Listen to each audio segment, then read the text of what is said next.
See, there we go. There we go with the shakes. Honey, what is going on? Okay, now you better stay over there and not get crazy. Leo, this is going to be your second proofread for the month of September. I'm Kendrick. This is Providence Tarot today. And the card that is the theme that fell out as I was shuffling is the Ace of Cups. And this is talking about survival, getting on,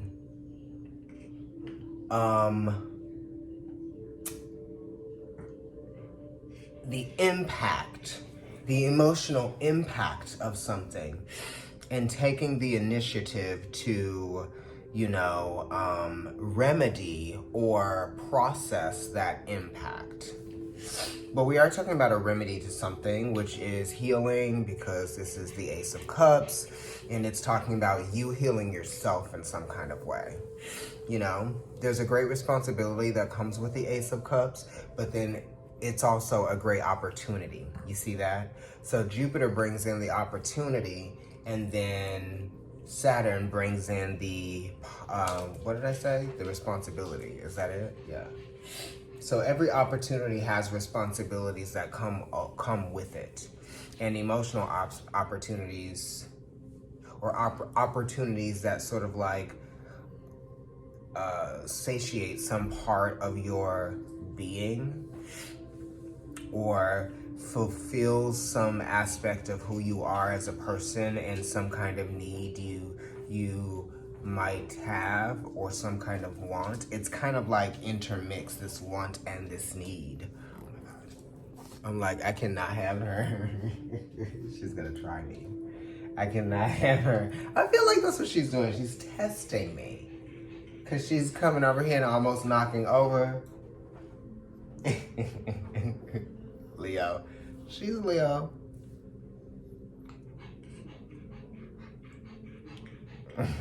Predator. Get me. Anyway.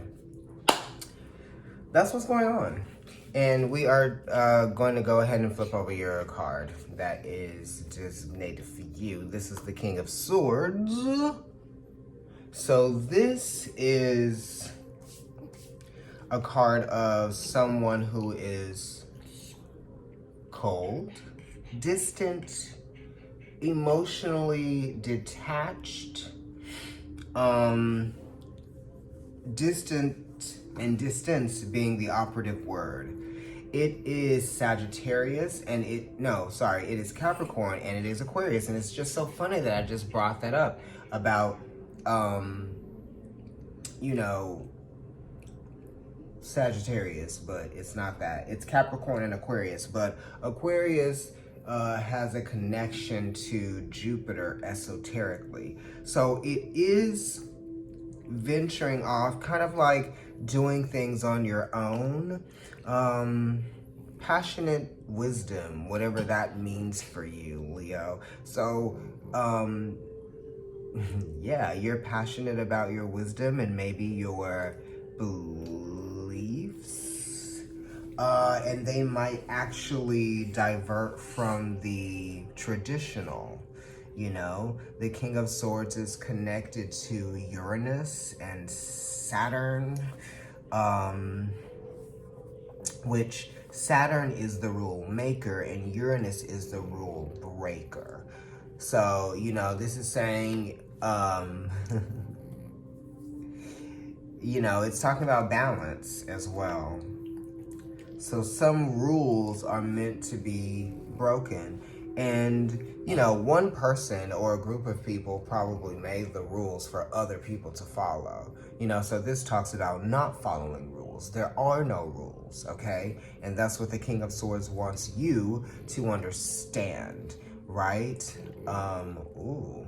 And it's also connected to the energy of like taking a step back and gaining perspective, so that you can come up with a solution to a problem, or come up to a solution to something that might be puzzling you, and you're having to try to figure something out for yourself right now. Because the King of Swords is definitely self-reliant because it is ruled by Saturn, but it also is not as practical. So it's coming up with, you know, inventive ways of finding a solution to a problem, if that makes any sense. And it's also talking about taking a step back so that you can get a sense of your direction, what direction you want to go in, you know?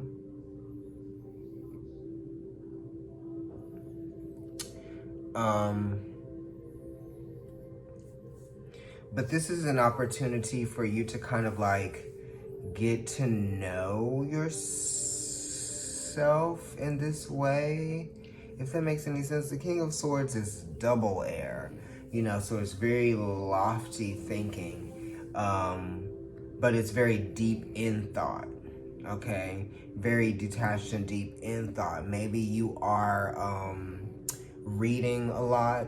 You could be doing a lot of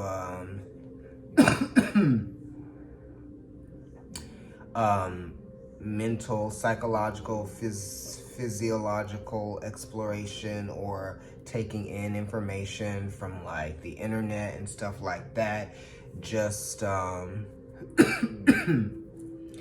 this could be like rooted in philosophy, you know, that type of thing. Let's see. Grounding your emotions, yeah. So it's really good to kind of like reconnect with things that we may have diverted from. And I only say that with the King of Swords because it is connected to a 4 card, which is connected to Aries and leadership, but it's also connected to Cancer too. So this is knowing exactly what you need that might differ from like the status quo, right? And it's also talking about individualism or individuality, and trusting and having faith in your individuality, and knowing that there is value there, even if other people don't necessarily see it, right? Or right at first, because eventually they will. It'll all make sense. But it's not about you trying to make it make sense for other people. As long as it makes sense for you, then it works.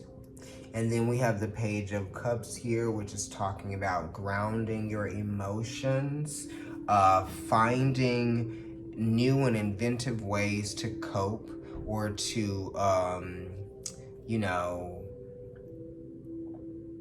what am I saying?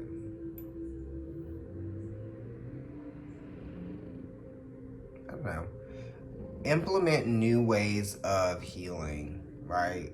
Or new methods, okay? So we're implementing new methods of healing because you can't, everything doesn't always work the same way, you know? It depends on what the day is, it depends on the situation, what you're going through. So you're gonna have to find several ways to cope with, you know, a lot of your emotions and your thought processes too, because you might have this feeling that no one understands you or understands what you might be going through, which is why it's the King of Swords being here.